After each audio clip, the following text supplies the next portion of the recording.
Danny Flexen here for Seconds Out. Delighted to be joined by my good friend, the Glasgow Warrior Nick Cambell. Nick, how you doing, mate? Danny, pleasure to be here. Thanks. Anytime, mate. It's long overdue, as I said on social media. Um, haven't spoken for ages. You obviously haven't fought for almost a year now, since a kind of ticking over fight last time out. It's not that you haven't been busy, and we'll talk about some of the stuff you've been up to shortly, but why have we not seen you in the ring? Yeah, listen, I was supposed to have two fights, one in September, one in November last year. They both fell through on the day of the fight, so it's just boxing, hey. You've been around it long enough, you know how it goes. Sometimes I've just had a run of bad luck on, different things going wrong and guys having to pull out. But yeah, listen, I'm fighting in 2 weeks' time, 2 weeks today, down in Birmingham, Cannock, on this Excelsior Sporting Club. So I've been getting prepped for that, and I'm looking forward to, getting a bit of the ring rust off and getting back out there and getting active. Is it good in a way that this has come quite early in your career at 34? You're still quite young for a heavyweight, and you've only had what, 7 fights? Is that right? Yeah, that's right. That's right. Only 7. Yeah, listen, I think maybe because I've been involved in sport for a long time, before I was even boxing, I'm used to, the trials and tribulations, the ups and downs, and you just need to kind of dust yourself off and get on with it. You can dwell on things too long, and listen, I'm not gonna lie to you, I was pretty gutted the first time and pretty devastated the second time the fight didn't happen, but that's boxing. Everything happens for a reason, and you just need to keep, positive, keep going forward, and eventually, if you work right and work with the right people, you'll get your break. Well, talking of working with the right people, you've had almost a solid year now in the gym, working with new training team, top class sparring as well. Is that kind of nice in a way that when you get back in there in a couple of weeks, you'll probably be a different fighter? Yeah, listen, I'm really lucky to have be able to work with Andy, and especially alongside Joe. I don't think I've ever met anybody that's had anything negative to say about Andy. He's one of the good guys in boxing, one of the best boxing brains in boxing. And yeah, I need to pinch myself sometimes when you realise you're working with a guy that's that highly regarded. So yeah, been really lucky. Feel like, I've changed as a fighter. Obviously training alongside Joe, getting a little bit of input for George Lockhart, along, pinching Joe's strength conditioning nutritionist. So listen, I'm blessed. I've been really lucky to be in the position I'm in, working with the guys I'm working with. So aye, it's just I'm looking forward to getting out there on the 21st and showing everybody what I've been working on, and hopefully everybody will be able to see an improvement. Well, I think George Lockhart's name has been mentioned more than it ever has before this week, so I'm sure he's very happy wherever he is. But just tell us, well, I'm sure he's out in Saudi, obviously, but just tell us Yeah. how the link up came about with you and Andy. Was it through Joe initially? Yeah, through Joe. So I had initially first met Andy, went over to spar Sonny Bill Williams. Mhm. And then off the back of that, Andy invited me to come in for a week in the prep for the Joe Joyce fight. And that's, when I first kind of met Joe, and we got on really well, and get invited back to a few more camps after that fight. And then, yeah, just kind of the stars aligned and there was an opportunity to link up and, train with Andy. And I thought, you only live once, you only get one chance in a sport like boxing. So I may as well take it and see where it can take me. And here we are. Is it always in the same place, or does Andy move around a bit? Generally in the same place. Andy's obviously in Dublin. He's got a beautiful family in Dublin. He likes to spend as much time as he possibly can with them. So I have to commute over and get a bit of training in with them whenever I can. But I can't really moan or complain because Joe comes from the other side of the world to go over and train there. So I've only got to travel for Jersey. So thankfully, I'm pretty lucky in that respect. I can go over there. Flights are pretty handy, and yeah, we had been in Morecambe a couple of times, but I think the setup Joe's got in Dublin, obviously Andy's close to his family. It's a good place. But listen, I go wherever. I don't really care. I'm not tied down with kids and stuff like that, so I can be free and travel about and do what I want. Yeah, kids ruin your life, mate. Just so you know. But yeah, jokes aside, how do you feel that Andy's changed you as a fighter so far? Just my technique, working on ring craft, just just ah, just the basics really. It's difficult to say. That way people are like, so what's he changed? And they're expecting to hear some reinvent of the wheel. It's not really. It's just doing the basics well and doing them consistently. Changed a few slight wee things with my shape, my feet, but yeah, just basically drilling the basics over and over, get me to use my attributes, get me to box to my strengths. That's been the key really. It's still a work in progress. I'm still learning every day. Sometimes I'll come in and have a great day. Sometimes it's not the best, but that's sport. So it's all about turning up on the night, and that's what I'm planning to do. So I feel as if Andy's really drilling the fundamentals with me, trying to get me to box more at my attributes, and yeah, that's what it all boils down to really. Using my strengths and boxing to my size and shape. And the defeat you suffered, obviously, to Steve Robinson came before you linked up with Andy. Is there a part of you that wishes you'd had a test like that later in your career now, given how you're developing? Listen, there's loads of things I could go into what happened with Steve Robinson, and it's funny actually because Andy had said, like, I had linked up with Andy before I had that fight, and he said he'd have maybe liked to have reached out and tried to, give me a bit of help in the build up to that fight. But obviously, Andy's a really respectful guy. I was training with Dan Boyle at the time, who's still a great mate, great coach, and he said, "Listen, wasn't my place to get involved, so it's just the way things go." But listen, I would love to, I would have loved to get that fight again. But he's fighting Babbage. Good luck to him on whenever it is in April or March, end of March, and we move on. Life's too short. Like I said earlier in the interview, life's too short to dwell on things. Everything happens for a reason. So yeah, would have been good to maybe get that fight now, but as what it is, it's done. There's no point dwelling on it. And how key to your progress development has been the quality of sparring you've been getting over the last year or so? Aye, definitely. Listen, I think you don't want to get into the mentality where you're a sparring partner, but you need to be testing yourself and you need to be pushing yourself in sparring as well. And obviously, being in and working with some of the best guys in the world is only going to be a benefit to you. It's also a big confidence booster as well. I've shared the ring with Martin Bacoli, Tyson, and Joe in sparring, and I feel as if I've done relatively well. So that's a big confidence booster. And these guys are right at the top of the sport, so it's good to know that you've got the ability to get in and mix it and cause these guys problems and give them good work. Because if you weren't giving them good work, they wouldn't ask you back. So yeah, it's a massive confidence thing. It's a massive boost for myself to be able to get in there and do it. So I'd say it plays a very important part.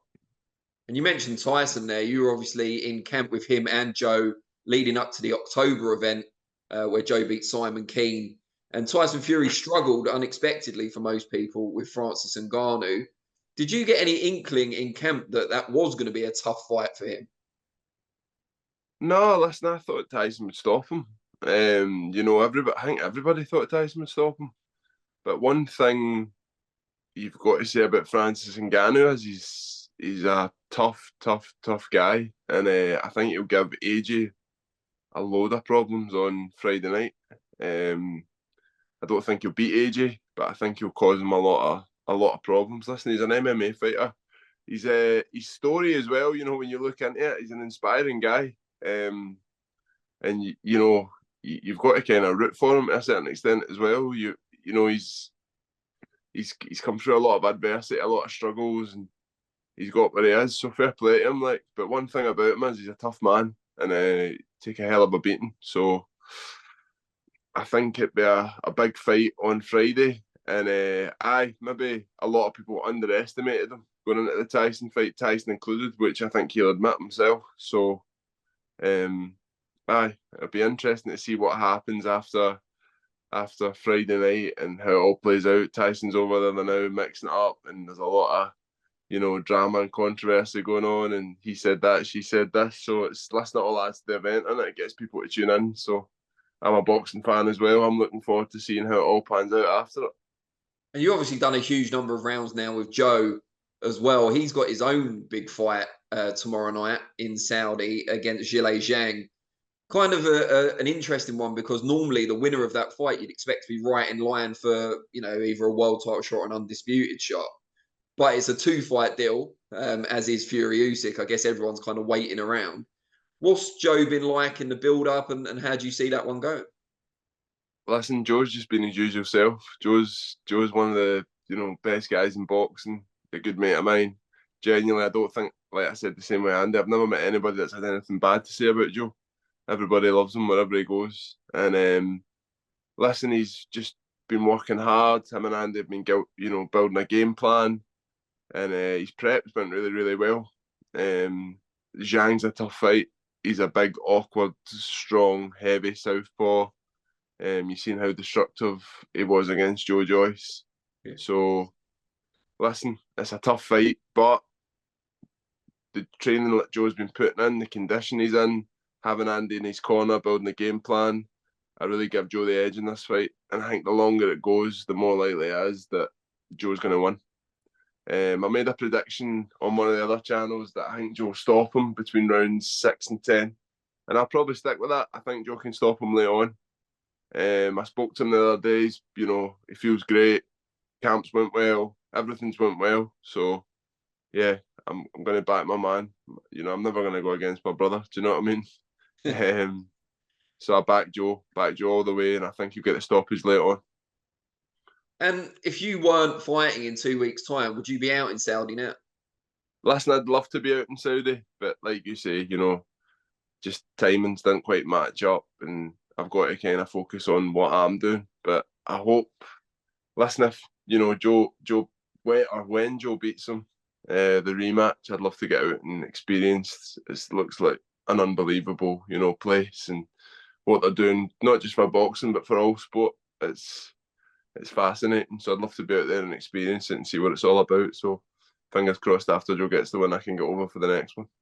How do you kind of manage the last couple of weeks of preparation with Andy over there? Are you kind of ticking yourself over? Have you got your mate, your former coach helping you out? What's the plan?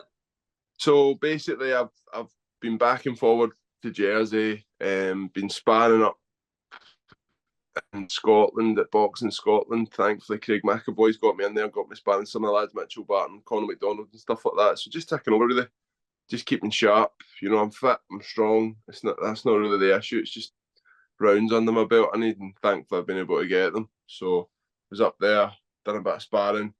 Then I'll head back over and see Andy when he gets back from Saudi, and then all systems go on the 21st. And what is the longer term plan? Obviously, you're going to hopefully, all being well, come through in a couple of weeks. But where do you want to go? You already won the Scottish title. I'm sure you'd want to avenge the defeat against Robinson, as you alluded to earlier. But is it a British title? Have you got your eyes on that? Yeah, listen, I get asked, you know, all the time, and I've said loads of times there's never been a Scottish British heavyweight champion, but you know, the short term goal is to get 2 or 3 fights and then take a big challenge at the second half of the year. Like you said, you know, I'm not old, but I'm not young, and I've not got a lot of time to hang about. And You're quite young for a heavyweight. Yeah, quite young for a heavyweight, but listen, I'm here to try and do something. So 2 or 3 fights. I'm lucky working with a guy called Scott Murray, John Pegg in Birmingham, who's going to be putting on regular shows, get me out there, get me experience. Not experience, get me a bit of momentum. And then looking to take a big fight second half of the year. So that's the plan at the moment. And like I said, when I got into this, I go as far as I possibly can. Andy said to me as well, you know, he said, listen, what I want to do is take you as far as I can. And when I think I've taken you as far as I can, I'll tell you. So we're not at that point yet. You can't ask for much more than that. Listen, you can't. Talking of age and the British title, the two guys clashing for it at the end of March, you talked about Steve Robinson's on the show against Babbage. Main event is Fraser Clark and Fabio Wardley. Not too far age-wise different from you. So if that's the level that you're looking at. Aye, listen, be a cracking fight that. I think it's gathering a lot of interest. Never met Fabio, met Fraser a few times, good big guy. So best of luck to both men. I hope the best man wins. But yeah, listen, like you say, age is only a number. I live a clean life, train hard, don't drink, don't smoke, don't do any drugs. So yeah, listen, I'll keep myself fit. I keep strong, fit and healthy, and try and learn as much as I can, go as far as I can. Who do you fancy in that fight?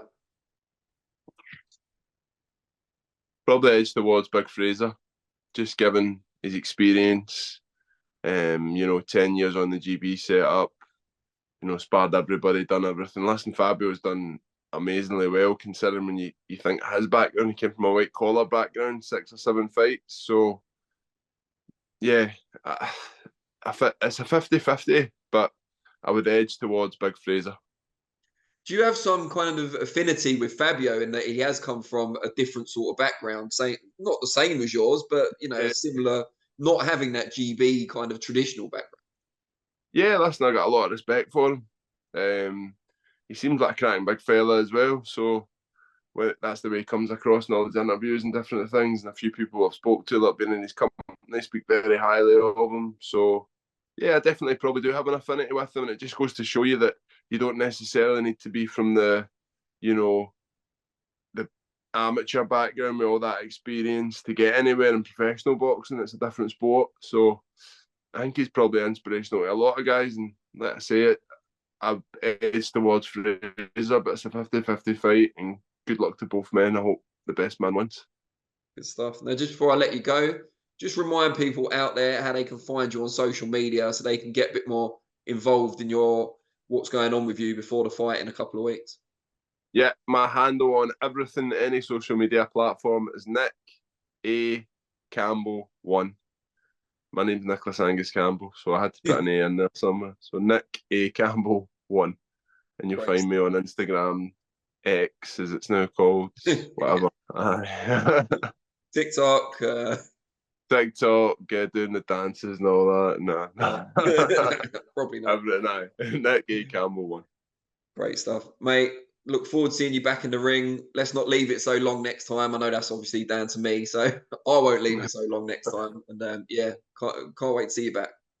Danny, pleasure to speak to you as always. Enjoy the fights this weekend. Hope everybody else enjoys the fights this weekend. And definitely speak to you soon.